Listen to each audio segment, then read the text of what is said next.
নমস্কার।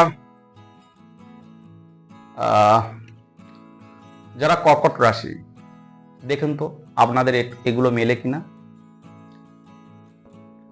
এই রাশির জাতক জাতিকাদের মাথার চুল খুব ঘন হয়,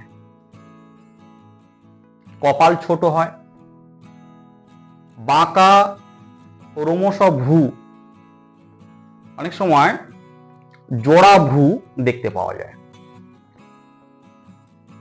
এরা আরাম প্রিয়, ভ্রমণ প্রিয়, পরিবর্তনশীল, মাতৃপ্রিয়, মায়ের চেহারা, হাবভাব, স্বভাব এদের মধ্যে পরিলক্ষিত হয়। অনেক সময় দেখা যায় মায়ের রাশি লগ্ন এই রাশির জাতক জাতিকাদের মধ্যেও পরিলক্ষিত হয়। এরা সদালাপী, এদের মনোবেগটা প্রবল থাকে, ফলে বহু প্রেমে জড়িয়ে পড়ে। আর এরা জনপ্রিয় হয়, সামাজিক হয়।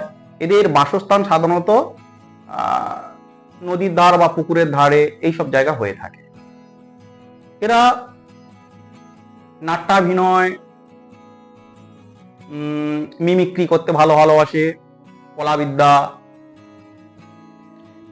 এরা তরল জাতীয় বা জলীয় কোনো ব্যবসায় এরা ভালো লাভবান হতে পারে। এরা স্বাধীনভাবে কোনো কিছু কাজ করার থেকে অন্যের অধীনে কাজ করে কৃতিত্বের পরিচয় দিতে পারে। শেষ বয়সে কর্ম ছেড়ে ধর্মচর্চায় নিয়োজিত হয় বা ধর্মচর্চা করে সময় কাটান।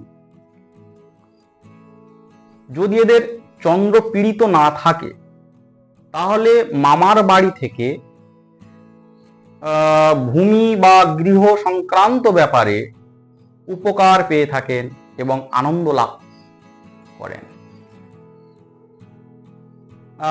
এরা গুপ্ত বিদ্যার দিকে, মানে ধরুন সম্মোহন, ভৌতিক চক্র বা হঠযোগের দিকে একটু বেশ ঝোঁক থাকে। নমস্কার।